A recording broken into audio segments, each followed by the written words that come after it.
is an umbrella policy? And I think as a follow-up to that as well, is there a good rule of thumb for how much coverage people should buy? A personal umbrella policy is a policy that sits over and above all of your underlying exposures and provides excess liability should you or a family member be found at fault in a catastrophic accident.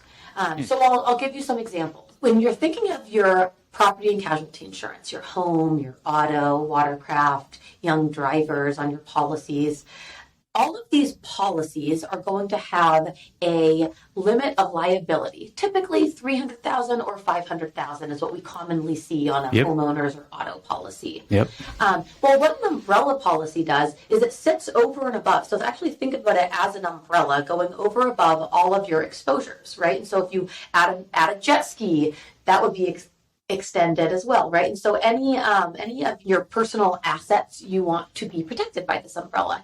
And as a rule of thumb, the more someone is worth, the more they may be sued for in our litigious society.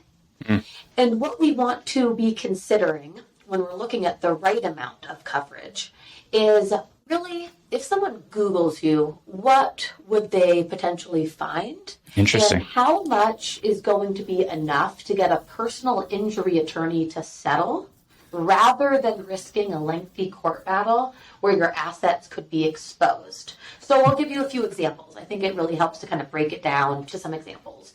And so this umbrella policy is going to come into play after the underlying coverage has been exhausted on a policy. So I'll give you an example. Let's say an auto accident. Let's say you're driving or a family member is driving and is considered at fault, is found at fault in a very large accident. Maybe multiple vehicles are totaled, lots of bodily injury, and so on.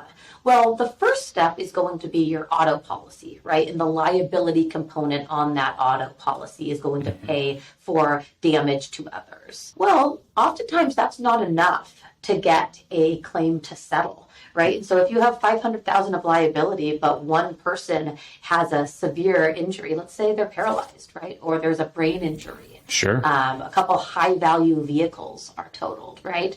Well, the first limit, typically our clients have about $500,000 of underlying liability on their auto policy. Once that is paid out, the umbrella will pay the remaining amount. And so what we want to do is we want to have enough to get them to settle. So we want to somewhat think about your net worth and your assets and your perceived net worth.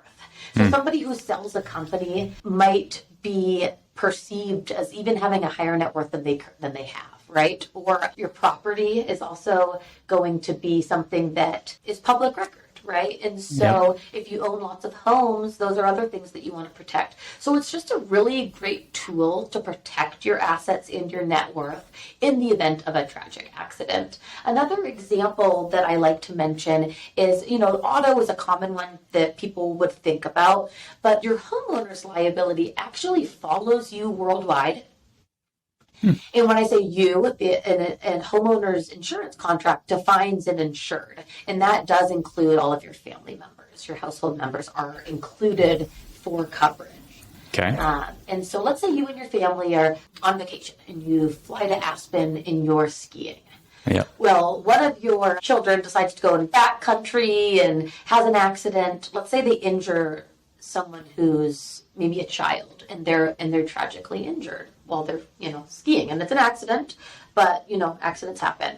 Well, your homeowner's liability would actually pay out in the event that you or a family member accidentally causes harm to another person, even when you're not at your home. All around the world, that's going to pay out. Really?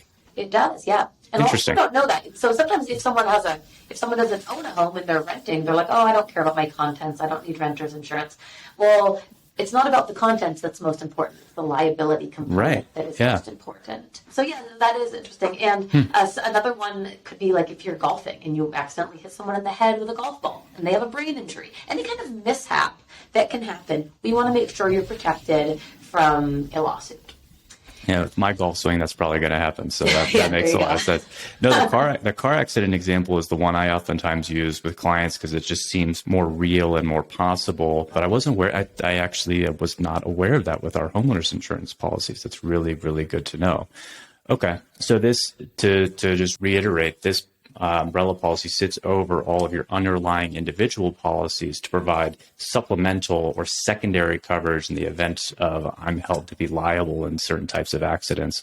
And as a good rule of thumb, I want it to be probably roughly equal to my net worth. And as I understand it as well, Sophie, there are some limitations on this as well. Like, Jeff Bezos isn't going to get an umbrella policy for $100 billion, right? Right. So exactly. Yeah. And so what we typically say is, as a rule of thumb, we want to somewhat mirror your net worth up until about that 10 million range. Okay. Then you don't need to continue to increase it as your net worth increases over 10 million. There's some benchmarking data that we can look at. We do have some clients that might have a 20 million or a 30 million umbrella, but I would say Chubb Insurance, for example, they offer up to 100 million in excess liability in some situations. Typically, you can't get higher than that on a personal insurance portfolio. Okay. But usually 10 million is kind of that sweet spot where we want to get a personal injury attorney to settle. And somebody who's worth 20 million, for example, the chances of them settling for that 10 are extremely high.